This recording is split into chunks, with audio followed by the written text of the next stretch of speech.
FIBCIT subject name is programming principle with C. तो जैसे कि आपको मालूम है कि ये लेक्चर सीरीज़ मैंने स्टार्ट किया है सेमेस्टर 1 का सब्जेक्ट के लिए। तो आज हम लोग जो टॉपिक देखेंगे वो टॉपिक का नाम है वेरिएबल्स। ये देखो, ये टॉपिक हम लोग देखेंगे वेरिएबल्स। तो ये जो टॉपिक है वेरिएबल्स, ये सिर्फ और सिर्फ सी लैंग्वेज के लिए आपको यूज़फुल नहीं होगा, ये सारी प्रोग्रामिंग लैंग्वेजेस के लिए आपको यूज़ में आएगा। सी प्लस प्लस हो, जावा हो, पाइथन हो, सी शार्प हो, ASP.NET हो, पाइथन हो, कोई भी प्रोग्रामिंग लैंग्वेज जब आप लर्न कर रहे हो तो वेरिएबल्स जो है ये टर्म आपको बार बार यूज़ में आएगा। तो वेरिएबल्स एक बार आप अच्छे से समझ लोगे तो फिर कोई ये नहीं रहेगा कि हाँ ये प्रोग्रामिंग लैंग्वेज में अब मैं दूसरा सीखूं। तो एक बार आप ये टॉपिक समझ लोगे तो आपके लिए बेनिफिशियल होगा। ये इंटरव्यू में भी क्वेश्चन पूछा जाता है कि वेरिएबल्स होते क्या है। तो हम लोग स्टार्ट करते हैं। बहुत सिंपल टॉपिक है और बहुत यूज़फुल टॉपिक है, सो लेट्स स्टार्ट। सबसे पहले यहाँ पे नोट पैड में आपको बता देती हूँ कि वेरिएबल्स एक एग्जांपल बता देती हूँ और उसके बाद हम लोग उसका डेफिनेशन और उसका यूज़ देखेंगे। जैसे मैं यहाँ पे लिखती हूँ इंट ए या फिर लिखती हूँ इंट आई और यहाँ पे लिखती हूँ मैं कैर बी और यहाँ पे लिखती हूँ स्ट्रिंग जी। तो ये जो है डेटा टाइप, पहला तो डेटा टाइप है। डेटा टाइप का टॉपिक जब आएगा तो मैं आपको एक्सप्लेन कर दूंगी कि डेटा टाइप होता क्या है। अभी हम लोग सिर्फ और सिर्फ कॉन्सेंट्रेट करेंगे वेरिएबल पे। ये दिख रहा है ए है, आई है, बी है, जी है। तो ये सब क्या है हम लोगों का वेरिएबल्स। तो वेरिएबल जब भी ये टर्म आप सुनो तो आपके माइंड में एक जो टर्म है वो आ जाना चाहिए ऑटोमेटिकली, वो है मेमोरी अलोकेशन। ये टर्म आपके माइंड में आ जाना चाहिए। टू अलोकेट मेमोरी स्पेस, हम लोगों को मेमोरी स्पेस लेना है, समझे। कंप्यूटर में हम लोगों को क्या करना है, मेमोरी स्पेस लेना है, जगह लेना है। उसके लिए हम लोग क्या यूज कर रहे हैं, वेरिएबल यूज कर रहे हैं। हम लोग देखो प्रोग्रामिंग कर रहे हैं, मतलब हम लोगों को कुछ ना कुछ स्पेस चाहिए। तो वो स्पेस के लिए मैं क्या लूंगी, वो स्पेस के लिए मुझे क्या करना है, वेरिएबल लेना है। तो यहाँ पे इसीलिए डेफिनेशन में देखो दिया हुआ है, a variable is a name of memory location, it is use to store data. तो हम लोग क्या क्या याद रखेंगे, एक तो मेमोरी वर्ड, ये टर्म याद हो गया हम लोगों को। स्टोर, डेटा स्टोर, देखो मेमोरी हम लोग ले रहे हैं तो ऑब्वियसली उसमें हम लोग क्या करेंगे, कुछ ना कुछ डेटा स्टोर करेंगे ना। मेमोरी ऐसी तो ले ही नहीं रहे, जगह हम लोग क्यों लेते हैं। कहीं पे भी अगर हम लोग जगह ले रहे हैं, वो नोटबुक में हो, घर में हो या कहीं पे भी, हम लोग कोई जगह ले रहे हैं, स्पेस ले रहे हैं, मेमोरी ले रहे हैं, तो वो किसके लिए ले रहे हैं, कुछ ना कुछ स्टोर करने के लिए ले रहे हैं ना।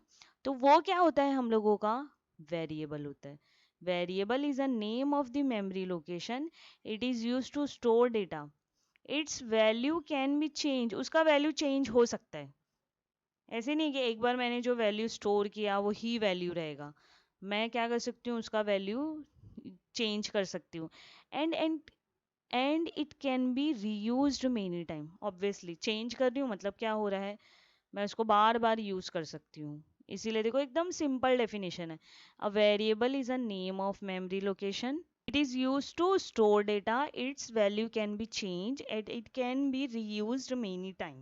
यहाँ पे एक और पॉइंट लिखा है मैंने, it is a way to represent memory location through symbol so that it can be easily identified. तो ये वेरिएबल जो है उसका काम क्या है, way to represent memory location through symbol so that it can be easily identified. अब हम लोग सबसे पहले देखेंगे कि सिंटैक्स क्या है डिक्लेयर करने का। तो यहाँ पे ये जो डिक्लेयर वर्ड है ये आप लोगों के लिए पहली बार आप लोग सुन रहे होंगे, अगर प्रोग्रामिंग लैंग्वेज फर्स्ट टाइम आप लोग सीख रहे हो तो। अदरवाइज ये पहले भी आप लोगों ने सुना होगा। तो ये जो न्यू स्टूडेंट है, जो न्यू पर्सन है जो सीख रहे हैं लैंग्वेज, उसके लिए ये जो डिक्लेयर वर्ड है ये नया है। तो यहाँ पे ये जो वर्ड है डिक्लेयर, डिक्लेयर हम लोग करते हैं वेरिएबल को, हम लोग यूज़ करने से पहले क्या करेंगे, डिक्लेयर करेंगे। जैसे हम लोग बता देंगे कि हाँ भाई ये वेरिएबल का नाम ये रहेगा और इसका डेटा टाइप ये रहेगा। ये हम लोग क्या करते हैं, मशीन को बता देते हैं, इसीलिए तो वो वर्ड क्या है हम लोगों का, डिक्लेयर। हमेशा ये याद रखो, जब भी हम लोग प्रोग्रामिंग करेंगे, मैं प्रैक्टिकल में हमेशा ये वर्ड यूज़ करूंगी कि हम लोग वेरिएबल को क्या करेंगे, डिक्लेयर। तो हम लोग यूज़ करने से पहले, हम लोग वेरिएबल को यूज करने से पहले क्या करते हैं, डिक्लेयर करते हैं, मशीन को बताते हैं, सिस्टम को बताते हैं कि इसका डेटा टाइप ये है और इसका नाम ये है। तो सिंटेक्स क्या है, मतलब डिक्लेयर करने का फॉर्मेट क्या है, सबसे पहले तो आप लिखो टाइप, मतलब डेटा टाइप लिखो, फिर उसके बाद जो भी नाम आपको देना है वो आप नाम दो। जैसे कि यहाँ पे एग्जाम्पल बताया है, ये तो मैंने एग्जाम्पल पहले भी बताई है। तो यहाँ पे क्या हुआ, ए बी सी क्या हो गया, वेरिएबल का नाम हो गया। और ये जो लिखा है इंट फ्लोट कैर, ये सब क्या है, हम लोगों के डेटा टाइप है। अब हम लोगों ने ये डिक्लेयर किया, तो हम लोग डिक्लेयर के साथ हम लोग क्या कर सकते हैं, वहां पे वैल्यू भी दे सकते हैं। मेमोरी ली हम लोगों ने, है ना, सिस्टम में हम लोगों ने मेमोरी ले ली है। अब वो सिस्टम में हम लोग कुछ स्टोर भी कर सकते हैं, वैल्यू भी दे सकते हैं। तो उसके लिए जो वर्ड है ना, वो क्या है, असाइन। वर्ड टर्म याद रखो, क्योंकि हम लोग बार बार फिर वो टर्म यूज करते हैं ना प्रैक्टिकल में, तो वो स्टूडेंट्स को पता नहीं रहता कि ये टर्म क्या है। तो डिक्लेयर किया मतलब बता दिया कि उसका डेटा टाइप क्या है, उसका नाम क्या है मेमोरी का। अब उसमें हम लोग वैल्यू कुछ स्टोर करें तो उसको हम लोग क्या बोलते हैं, असाइन। मतलब वेरिएबल में मैं कौन सा वैल्यू असाइन कर रही हूँ, तो वैल्यू असाइन करने का बहुत सिंपल मेथड है कि हम लोग क्या करेंगे, वो वेरिएबल का नाम लिखेंगे इक्वल, और उसके बाद जो नंबर देना है, जैसे इंट है तो ऑब्वियसली नंबर रहेगा, फ्लोट रहेगा तो क्या रहेगा, यहाँ पे हम लोग पॉइंट यूज कर सकते हैं, कैर है तो वहां पे हम लोग क्या करेंगे, सिंगल कोट यूज करेंगे। ये देखो डिफरेंस तुम लोगों को समझ में आ रहा होगा, नंबर है तो सिंगल कोट दिया है, यहाँ पे नहीं। और कैर दिया, कैर है, स्ट्रिंग है, मतलब किसी का नाम हो गया, किसी का ग्रेड हो गया, किसी का एड्रेस हो गया। तो ये सारी चीज़ें हम लोगों की क्या होती है, हम लोगों को यूज़ करना रहता है सिंगल कोट। ओके, तो ये पहला तो हो गया डिक्लेयर करने का मेथड, और सेकंड हो गया कि वैल्यू हम लोग असाइन कर सकते हैं। Now we will see rules for defining variable, कुछ रूल भी है कि हम लोग वेरिएबल को कैसे डिफाइन करेंगे। ओके, अब ये डिफाइन क्या हो गया, वही जो डिक्लेयर किया, मतलब हम लोग जो नाम दे रहे हैं ना, तो नाम हम लोग ऐसे ही कुछ भी नहीं दे सकते, उसका कुछ रूल और रेगुलेशन है। जैसे यहाँ पे दिया हुआ है कि variable can have alphabet, digit and underscore. जब आप नाम दे रहे हो वेरिएबल को, तो उसमें आप अल्फाबेट भी यूज कर सकते हो, डिजिट भी, नंबर भी यूज कर सकते हो, और अंडरस्कोर भी यूज कर सकते हो। A variable name can start with the alphabet and underscore only। जब आप वेरिएबल का नाम दोगे तो उसका जो नाम है वो अल्फ़ाबेट से भी स्टार्ट हो सकता है और अंडरस्कोर से भी स्टार्ट हो सकता है, but it can not start with a digit. लेकिन आप नंबर से उसका नाम नहीं दे सकते हो, ये रूल है। आप ऐसे नहीं लिख सकते हो इंट 3a, इंट 2i, ऐसे नहीं लिख सकते हो। आप वेरिएबल का नाम अल्फ़ाबेट से स्टार्ट कर सकते हो और अंडरस्कोर से स्टार्ट कर सकते हो, बाकी कोई डिजिट से स्टार्ट नहीं कर सकते हो। थर्ड रूल यहाँ पे दिया है कि नो वाइट स्पेस, हम लोग स्पेस यूज नहीं कर सकते हैं वेरिएबल नेम में। नेक्स्ट है variable name must not be any reserve word और कीवर्ड, मतलब सिस्टम ने जो वर्ड्स बताए हैं हम लोग वो नाम नहीं दे सकते। जैसे अभी सिंपल मैं बता दूं कि इंट, इंट क्या है, मेरा इंटीजर डेटा टाइप है ना, तो मैं वो यूज़ नहीं कर सकती हूँ। कीवर्ड्स हम लोग यूज़ नहीं कर सकते। कीवर्ड्स के टॉपिक में हम लोग देखेंगे कौन कौन से कीवर्ड्स है। कीवर्ड्स का मतलब होता है रिजर्व वर्ड, स्पेशल वर्ड जो सिस्टम ने अपने लिए रखे हैं, रिजर्व वर्ड है जो सिस्टम का, तो वो हम लोग वेरिएबल नेम यूज़ नहीं कर सकते। और एक और चीज़ है यहाँ पे कि वेरिएबल नेम में हम लोग स्पेशल सिंबल यूज़ नहीं कर सकते, जैसे हो गया प्लस, हो गया माइनस, हो गया स्टार है, ये सारी चीज़ें हम लोग यूज़ नहीं कर सकते। अब हम लोग यहाँ पे देखते हैं कि वैलिड वेरिएबल्स नेम कौन कौन से। तो ये जो सारे हैं ये वैलिड वेरिएबल्स नेम है। ये देखो पहला नाम जो है वो है ए, ना मैंने पहले ही बताया कि अल्फ़ाबेट हम लोग यूज़ कर सकते हैं। सेकेंड है अंडरस्कोर ए बी, हम मैंने रूल क्या बताया आपको कि आप जो है नाम के स्टार्टिंग में अंडरस्कोर और अल्फ़ाबेट यूज़ कर सकते हो। थर्ड है A30, मतलब हम लोग क्या कर सकते हैं, अल्फ़ाबेट भी यूज़ कर सकते हैं और डिजिट भी यूज़ कर सकते हैं। सिर्फ ये याद रखो कि स्टार्टिंग में जो पहला टर्म रहेगा ना, तो स्टार्टिंग में हम लोग डिजिट यूज़ नहीं कर सकते, बाकी आप कहीं पे भी यूज़ कर सकते हो। उसके बाद ये है हम लोगों का इनवैलिड वेरिएबल्स नेम। जैसे आपने अगर लिखा ना टू, वेरिएबल का नाम दिया टू, तो ये इनवैलिड होगा, एरर रहेगा, आपका आउटपुट नहीं आएगा। लिखा ए स्पेस बी, तो ये भी इनवैलिड है। क्यों? क्योंकि आप पहले ही बताया मैंने कि वेरिएबल के नाम में आप स्पेस यूज नहीं कर सकते हो, तो आप ऐसे नाम नहीं दे सकते हो। थर्ड है इंट लॉन्ग, तो ये भी नहीं यूज कर सकते हो। क्यों? क्योंकि जो लॉन्ग है ना, ये क्या है, कीवर्ड है। तो ये सारे क्या है हम लोगों के इनवैलिड वेरिएबल नेम है। आप ये यूज करोगे तो एरर आएगा और आपका प्रोग्राम एग्जीक्यूट नहीं होगा। अब हम लोग यहाँ पे देखेंगे टाइप्स ऑफ वेरिएबल इन सी, कि सी लैंग्वेज में कौन कौन से वेरिएबल्स के टाइप है। तो यहाँ पे अपने पास 5 टाइप है वेरिएबल्स के सी लैंग्वेज में, जिसका नाम है local variable, global, static, automatic, external variable. तो हम लोग वन बाय वन देखेंगे और उसका एग्जाम्पल भी देखेंगे। तो जो सबसे पहला है वो है लोकल वेरिएबल। लोकल वेरिएबल किसको बोलते हैं? ऐसे वेरिएबल को जो फंक्शन में हम लोग डिक्लेयर करते हैं। A variable that is declare inside the function और ब्लॉक, या फिर ब्लॉक में, is called a local variable.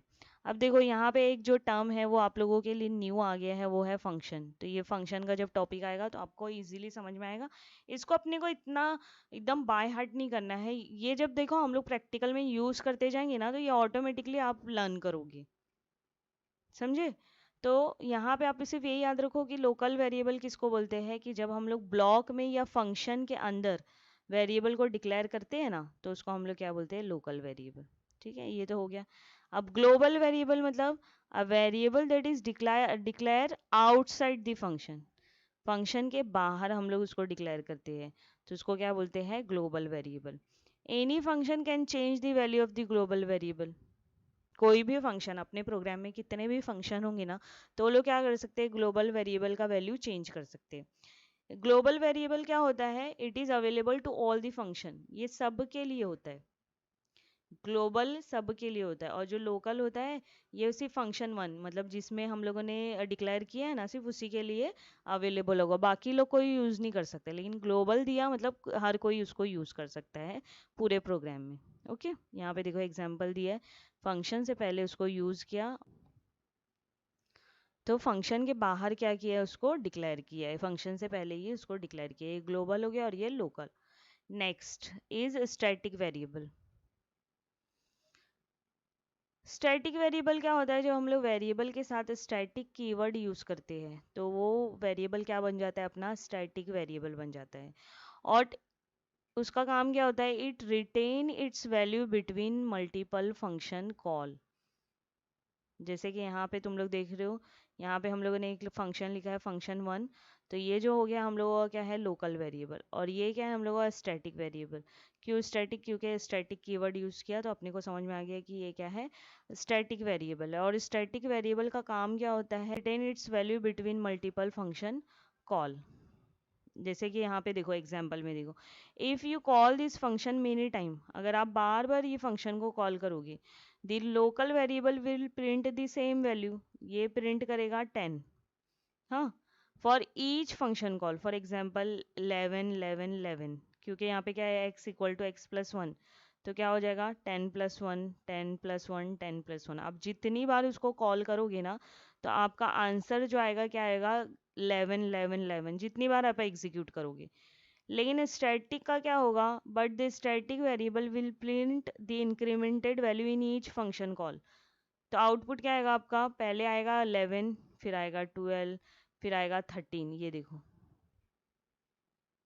समझा? और ये जो लोकल वेरिएबल है उसका वैल्यू हमेशा क्या आएगा, 11 आएगा, ये देखो।